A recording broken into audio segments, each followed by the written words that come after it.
Bienvenido a este recorrido por uno de los casos más perturbadores registrados en la historia de Querétaro. Antes de comenzar, te invito a dejar en los comentarios desde dónde nos estás escuchando y la hora exacta en que escuchas esta narración. Nos interesa saber hasta qué lugares y en qué momentos del día o de la noche llegan estos relatos documentados. Esta historia comienza con un detalle aparentemente insignificante, descubierto en 1952, durante la renovación de la casa ubicada en la calle Allende número 47, en pleno centro histórico de Querétaro. Los trabajadores de construcción encontraron, oculta tras un muro falso en el segundo piso, una caja de madera sellada con lacre negro.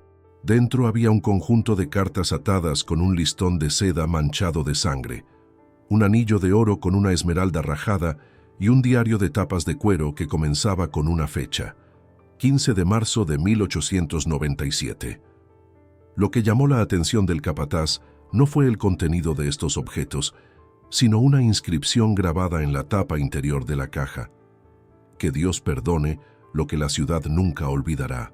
Esta frase, aparentemente críptica, llevaría años después al descubrimiento de uno de los crímenes pasionales más oscuros del porfiriato queretano. En 1897, Querétaro era una ciudad en plena transformación. Las antiguas casonas coloniales convivían con la modernidad que el régimen de Porfirio Díaz intentaba imponer en todo México. Entre esas construcciones destacaba la residencia de la familia Villarreal Mendoza, una imponente casa de cantera rosa de 3 pisos ubicada en lo que entonces era conocido como el barrio de San Sebastián, a escasos metros de la Plaza de Armas. Eugenia Mendoza había llegado a Querétaro en 1889, a los 19 años, procedente de una familia de mineros acomodados de Zacatecas. Su padre, don Severiano Mendoza, había amasado una considerable fortuna en las minas de plata de Fresnillo y Eugenia era su única heredera. Los registros del Archivo Histórico de Querétaro muestran que la familia Mendoza adquirió la propiedad de la calle Allende por la suma entonces extraordinaria de 12,000 pesos oro, una cifra que evidenciaba tanto su prosperidad como sus ambiciones sociales. Eugenia no era una mujer convencional para su época. Educada en un internado francés en la Ciudad de México, hablaba con fluidez 3 idiomas y poseía una biblioteca personal de más de 300 volúmenes, algo prácticamente inaudito para una mujer en el México de finales del siglo XIX. Su reputación la precedía. Hermosa, culta, pero también temperamental y posesiva, hasta límites que incomodaban incluso a la permisiva sociedad porfiriana. En 1891, Eugenia contrajo matrimonio con Roberto Villarreal, un abogado queretano de familia tradicional pero venida a menos. Los registros parroquiales de la Catedral de Santiago de Querétaro documentan una boda fastuosa que duró 3 días y fue comentada en los salones aristocráticos de la ciudad durante meses.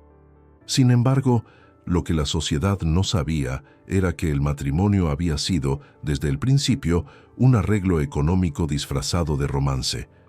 Don Severiano necesitaba las conexiones políticas de la familia Villarreal. Roberto necesitaba el dinero de los Mendoza. Eugenia, por su parte, veía en Roberto el complemento perfecto para su ambición social. Los primeros años del matrimonio transcurrieron en una aparente armonía. Roberto estableció un bufete próspero que atendía principalmente asuntos relacionados con propiedades mineras, aprovechando los contactos de su suegro. Eugenia se dedicó a consolidar su posición en la alta sociedad queretana, organizando veladas literarias y tertulias que reunían a lo más selecto de la ciudad. La casa de la calle Allende se convirtió en un centro de actividad cultural, conocida tanto por la elegancia de sus salones como por el carácter dominante de su anfitriona. Pero bajo esta fachada de respetabilidad, algo comenzaba a pudrirse. María Soledad Ramírez, quien trabajó como ama de llaves en la casa Villarreal Mendoza entre 1893 y 1896, dejó un testimonio revelador en una carta dirigida a su hermana en Celaya, descubierta en 1958 entre documentos familiares donados al archivo municipal. La señora Eugenia, escribió María Soledad, Tiene un temperamento que aterra incluso a los más cercanos. He visto cómo revisa obsesivamente la correspondencia del señor Roberto, cómo interroga a los sirvientes sobre cada uno de sus movimientos. Hay días en que la oigo caminar durante horas por el corredor del segundo piso, de un extremo a otro, murmurando nombres de mujeres que cree son rivales. El matrimonio no había producido hijos, algo que en la conservadora sociedad queretana era motivo de especulación constante. Algunas lenguas viperinas sugerían que la culpa era de Eugenia. Otras, más discretas, insinuaban que Roberto simplemente no cumplía con sus deberes maritales. Lo que sí estaba documentado, gracias a las indiscretas crónicas sociales del periódico El Republicano, era que Roberto pasaba cada vez más tiempo fuera de casa, frecuentando el casino de Querétaro y asistiendo a reuniones que se prolongaban hasta altas horas de la madrugada. En enero de 1897 ocurrió el evento que detonaría la tragedia final. Durante el tradicional baile de Año Nuevo en el casino, Roberto fue visto bailando repetidamente con Sofía Larrañaga, una joven viuda de 23 años recién llegada de Guanajuato. El cronista social de El Republicano, escondido bajo el seudónimo de El Observador, describió la escena con un detalle que hoy parece premonitorio. El licenciado Villarreal mostró una atención hacia la señora Larrañaga que excedió los límites de la cortesía social. Mientras tanto, su esposa, la señora Mendoza, observaba desde su palco con una expresión que solo puede describirse como glacial. Eugenia abandonó el baile a medianoche sin despedirse de nadie, un acto de descortesía social tan flagrante que fue comentado durante semanas. Según el testimonio de su cochero, Pedro Alcántara, recogido años después por un investigador aficionado, Eugenia permaneció en silencio durante todo el trayecto a casa, pero sus manos temblaban violentamente y destrozó por completo el abanico de marfil que llevaba entre los dedos. Los meses siguientes fueron testigos de un deterioro acelerado en la relación del matrimonio Villarreal-Mendoza. María Soledad, en su carta, registró varios incidentes inquietantes. La señora Eugenia ha comenzado a tomar láudano con una frecuencia alarmante. La he encontrado varias veces en el mirador del tercer piso, mirando fijamente hacia la casa de los Larrañaga, que casualmente se encuentra visible desde esa posición. Una noche la escuché sollozar en su habitación, pero cuando me acerqué a preguntar si necesitaba algo, me gritó que me marchara. Su voz no sonaba como la de alguien que llora por tristeza, sino por rabia contenida. Roberto, por su parte, ya no intentaba ocultar su relación con Sofía Larrañaga. Fueron vistos juntos en el Jardín Cenea, en el Teatro de la República, incluso cenando en establecimientos públicos. Para los estándares de la época, esto era un escándalo mayúsculo, especialmente tratándose de un hombre casado con una de las mujeres más ricas y poderosas de la ciudad. Algunos historiadores han especulado que Roberto buscaba activamente la confrontación, que su comportamiento era una forma de forzar a Eugenia a pedir el divorcio, algo legalmente imposible, pero que podría lograrse mediante una separación de bienes y una mudanza definitiva. Si esa era su estrategia, fue un error fatal. El 15 de marzo de 1897, fecha que Eugenia eligió cuidadosamente para iniciar su diario secreto, escribió las siguientes palabras: «Hoy he tomado una decisión que cambiará el curso de mi existencia. Si Roberto cree que puede humillarme públicamente, abandonarme por esa advenediza sin nombre, entonces aprenderá que hay consecuencias más severas que el simple escándalo social. Lo que no puedo tener, nadie más lo tendrá. He encontrado a alguien dispuesto a ayudarme. El precio es alto, pero mi dignidad no tiene precio». Esta entrada del diario, descubierta en 1952, es la primera evidencia documental de la conspiración que Eugenia estaba tramando. Las entradas subsecuentes revelan una mente cada vez más obsesionada, cada vez más convencida de que la única solución posible era la eliminación física de Roberto. El 3 de abril de 1897, Eugenia registró: «Me reuní con él en la iglesia de Santa Rosa, como acordamos. Es un hombre de aspecto vulgar, pero sus ojos tienen la frialdad necesaria para este tipo de trabajo. Me aseguró que todo parecería un asalto callejero. Roberto camina solo por las noches desde el casino. Será sencillo. Le pagué la mitad por adelantado. 500 pesos en monedas de oro que guardaba en mi joyero personal. La otra mitad cuando el trabajo esté completo. La identidad del sicario que Eugenia contrató nunca fue establecida con certeza, aunque investigaciones posteriores sugieren que pudo haber sido Fermín Escobedo, un conocido delincuente menor que operaba en Querétaro y que desapareció misteriosamente poco después de los eventos que estoy a punto de relatar. El 14 de abril de 1897, un sábado, Roberto Villarreal salió del casino de Querétaro aproximadamente a las 11 de la noche. Según testimonios de otros socios que lo vieron partir, estaba de buen humor, ligeramente ebrio, y mencionó que planeaba visitar brevemente a una amiga antes de regresar a casa. Nunca llegó a su destino. El cuerpo de Roberto fue encontrado a las 6 de la mañana del domingo 15 de abril, en un callejón estrecho cerca de la calle Guerrero, a apenas 4 cuadras de su propia casa. El informe forense del doctor Ignacio Ruiz, conservado en los archivos judiciales del Estado, describe 3 heridas de arma blanca, una en el abdomen, otra en el costado izquierdo y la fatal en el cuello, que cercenó la arteria carótida. La muerte, según el doctor, debió ser relativamente rápida, pero no instantánea. Roberto había tenido tiempo de arrastrarse varios metros, dejando un rastro de sangre que los investigadores encontraron particularmente perturbador por su longitud. Lo que más intrigó a las autoridades fue la ausencia de móvil aparente.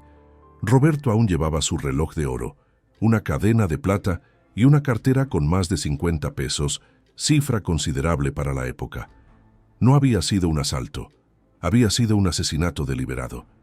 La investigación inicial, conducida por el inspector Manuel Gutiérrez, se centró rápidamente en el triángulo amoroso conocido por toda la ciudad.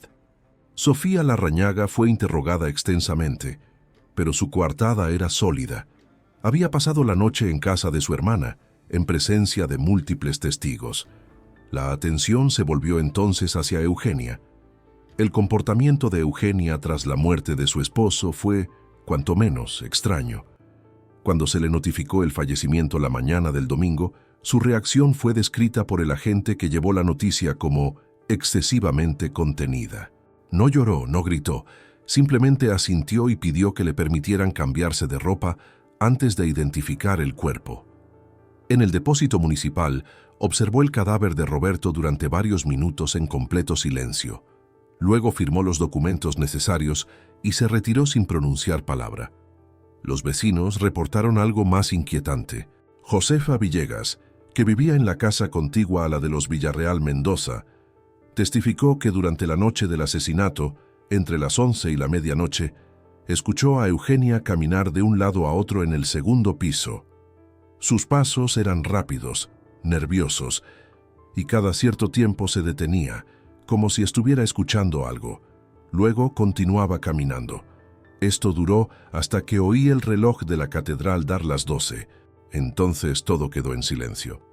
El funeral de Roberto Villarreal se celebró el 17 de abril en la Catedral de Santiago.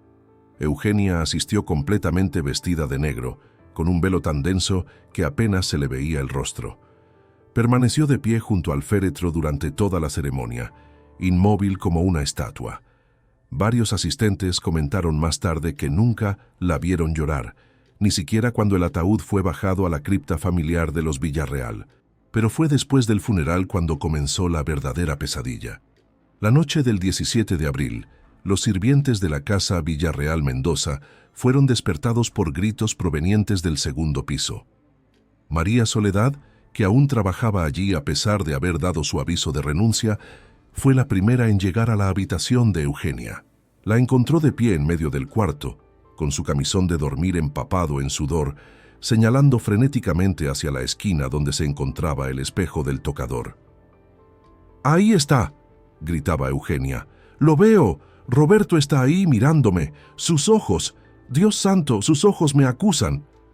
María Soledad juró hasta el día de su muerte que no había nada en esa esquina excepto el espejo, que reflejaba únicamente la habitación vacía. Pero Eugenia insistía en que veía claramente a su esposo muerto, de pie junto al tocador, con las heridas de su cuello aún sangrantes, mirándola fijamente sin parpadear. El doctor Ruiz fue llamado de emergencia.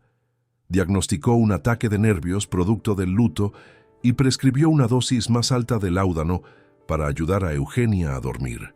Pero las apariciones, si así pueden llamarse, no cesaron. Durante los siguientes días, Eugenia comenzó a comportarse de manera cada vez más errática. Se negaba a entrar sola en cualquier habitación, afirmando que Roberto la seguía constantemente. Ordenó que se cubrieran todos los espejos de la casa con telas negras. Mandó traer a un sacerdote para bendecir cada rincón de la propiedad. Nada funcionaba. El 22 de abril, una semana exacta después del asesinato, Eugenia convocó a su abogado, licenciado Fermín Peña, y le dictó su testamento. El documento, conservado en los archivos notariales de Querétaro, es revelador. Dejaba toda su fortuna a instituciones de caridad, específicamente al Hospicio de Niños Huérfanos y al Asilo de Ancianos Desamparados. No mencionaba a ningún familiar, ni siquiera a su padre, don Severiano. La cláusula final del testamento era particularmente extraña. Solicito que mi cuerpo sea enterrado sin ataúd, directamente en la tierra, y que sobre mi tumba no se coloque lápida ni cruz. No merezco el descanso de los justos. El licenciado Peña, preocupado por el estado mental de su clienta, intentó persuadirla de reconsiderar algunas cláusulas, pero Eugenia fue inflexible. Firmó el documento con mano temblorosa pero determinada. Luego despidió al abogado con una frase que él recordaría el resto de su vida. Haga los arreglos necesarios, licenciado. No creo que tenga mucho tiempo. Esa misma noche, Eugenia despidió a todos los sirvientes excepto a María Soledad, a quien le pagó el salario correspondiente a un año completo y le pidió que se marchara inmediatamente. María Soledad, asustada por el comportamiento de su patrona, aceptó sin protestar. Antes de partir, sin embargo, tuvo un último intercambio con Eugenia que registró en su famosa carta. Señora, ¿está segura de que quiere quedarse sola? Puedo quedarme hasta que encuentre nueva servidumbre. No servirá de nada, María. Lo que viene no puede ser evitado con compañía. Vete ahora, antes de que tú también quedes manchada por mi pecado. ¿Su pecado, señora? No comprendo. Eugenia guardó silencio durante un largo momento, luego susurró. Yo lo maté, María. Contraté a un hombre para que asesinara a Roberto. Y ahora él ha regresado. Viene por mí todas las noches, cada vez más cerca. Anoche pude sentir su aliento en mi cuello. Esta noche creo que finalmente me alcanzará. María Soledad salió de la casa a las 7 de la tarde del 22 de abril. Fue la última persona que vio con vida a Eugenia Mendoza. A la mañana siguiente, cuando el lechero hizo su entrega habitual y notó que no había nadie para recibirla, alertó a las autoridades.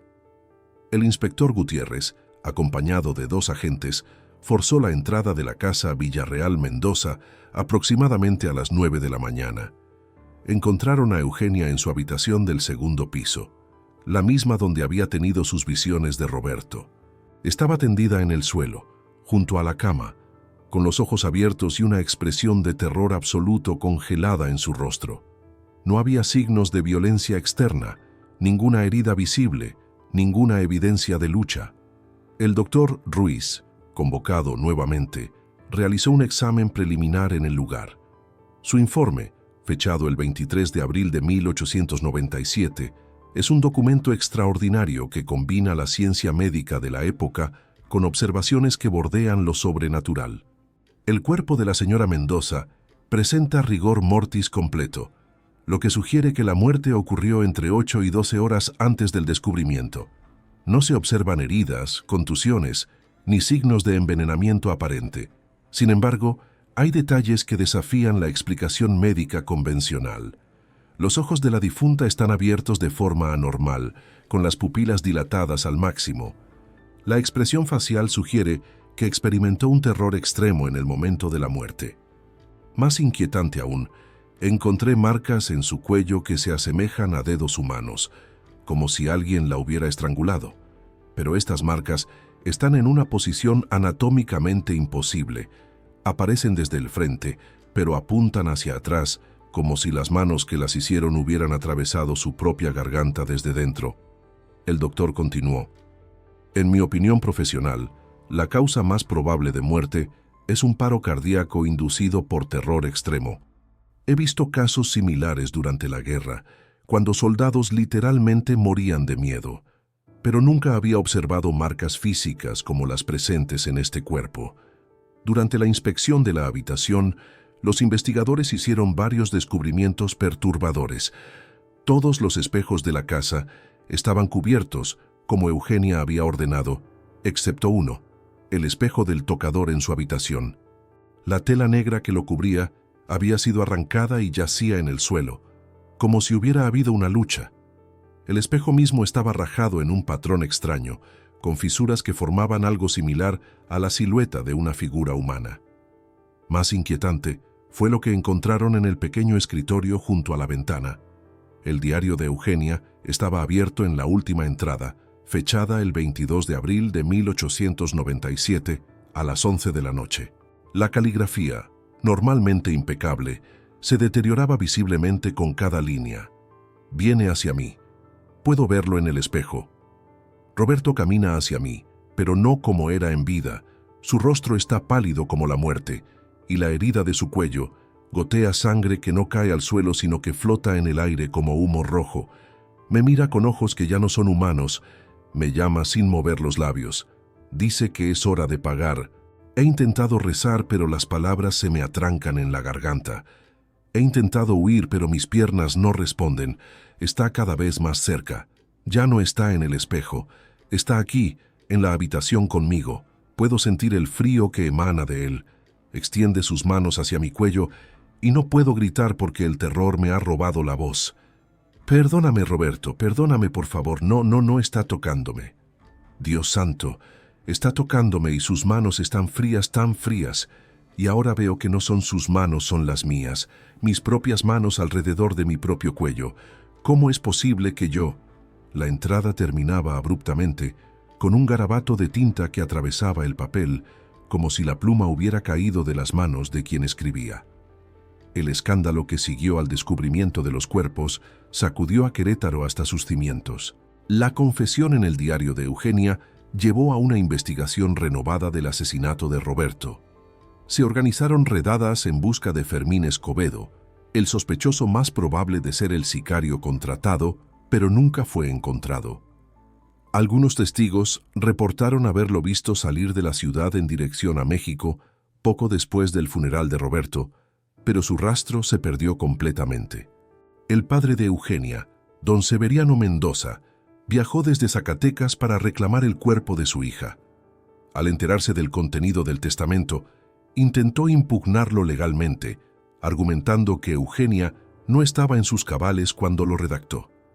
Sin embargo, el licenciado Peña testificó que, aunque perturbada, Eugenia había mostrado plena conciencia de sus acciones al firmar el documento. Los tribunales fallaron a favor de la validez del testamento. Eugenia fue enterrada en el cementerio municipal de Querétaro, en una tumba sin nombre y sin cruz, exactamente como ella había solicitado. Don Severiano se negó a asistir al funeral. De hecho, públicamente repudió a su hija y prohibió que se mencionara su nombre en su presencia. Murió en 1903 sin haber perdonado jamás lo que consideraba no solo un crimen, sino una mancha imborrable en el honor de la familia Mendoza. La casa de la calle Allende quedó abandonada. El testamento de Eugenia especificaba que la propiedad debía ser vendida y el dinero donado a obras de caridad, pero ningún comprador se presentó. Los rumores sobre la casa comenzaron casi inmediatamente después de la muerte de Eugenia. Los vecinos reportaban luces que se encendían en el segundo piso durante las noches, especialmente alrededor de la medianoche. El problema era que la casa no tenía electricidad instalada, solo candelabros y lámparas de aceite, y estaba completamente vacía. Algunos juraban haber visto una figura femenina vestida de negro caminando de un lado a otro frente a las ventanas del segundo piso, siempre en el mismo patrón repetitivo que María Soledad había descrito. En 1899, 2 años después de las muertes, un grupo de jóvenes estudiantes de medicina decidió pasar una noche en la casa como una especie de prueba de valor. Entraron a las 9 de la noche, armados con linternas y provisiones. Para las 11, todos habían huido aterrorizados. El que se atrevió a hablar de la experiencia, Adolfo Cisneros, describió haber escuchado pasos en el segundo piso, seguidos de un grito femenino tan desgarrador que sintió que la sangre se le helaba en las venas. Luego vio, según su testimonio, una luz rojiza que comenzó a brillar en la habitación del segundo piso, visible a través de las rendijas de la puerta cerrada. Ninguno de sus compañeros se atrevió a subir a investigar. La casa permaneció vacía durante décadas, convirtiéndose en una de las leyendas urbanas más persistentes de Querétaro. Los niños del barrio la evitaban, especialmente después del anochecer. Se decía que quien entrara solo a medianoche vería su propia muerte reflejada en el espejo rajado del segundo piso. Se contaba que Eugenia aún caminaba por los corredores, buscando eternamente el perdón que nunca obtendría. En 1923, el gobierno municipal finalmente expropió la propiedad, que había acumulado años de impuestos sin pagar. Se intentó demoler la casa, pero los trabajadores se negaron a continuar después del primer día, cuando uno de ellos, Ramiro Flores, sufrió un colapso nervioso mientras trabajaba en el segundo piso. Según su testimonio en el hospital, sintió que alguien lo empujaba hacia la escalera y cuando se volvió para ver quién era, vio a una mujer de negro cuyo rostro era una máscara de odio y desesperación. Flores nunca regresó al trabajo y desarrolló un miedo patológico a los espejos que lo acompañó hasta su muerte en 1957. Finalmente, en 1935, la casa fue vendida a un comerciante de Guanajuato que no creía en supersticiones campesinas. Renovó completamente el interior, destruyó el infame espejo del segundo piso y convirtió la propiedad en una casa de huéspedes. El negocio fracasó en menos de un año. Los inquilinos se quejaban de ruidos inexplicables, de sombras que se movían por los corredores y, sobre todo, de una presencia opresiva en las habitaciones del segundo piso. Varios huéspedes reportaron haber despertado en medio de la noche sintiendo que alguien los estrangulaba, solo para encontrarse completamente solos al encender las luces. Durante la década de 1940, la casa pasó por varios propietarios, ninguno de los cuales permaneció más de unos pocos años. Algunos intentaron exorcismos, otros consultaron a curanderos, pero nada parecía funcionar.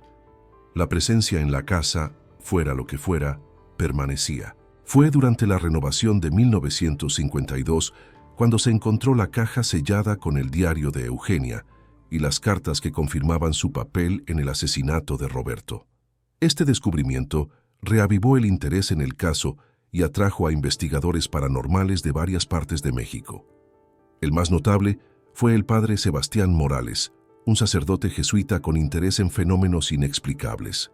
En 1954, con el permiso del entonces propietario de la casa, el padre Morales pasó 3 noches completas en el segundo piso, acompañado de un equipo que incluía a un psicólogo y un fotógrafo. Sus notas, conservadas en los archivos de la Compañía de Jesús en la Ciudad de México, son escalofriantes. Primera noche, llegamos a las 8 de la tarde.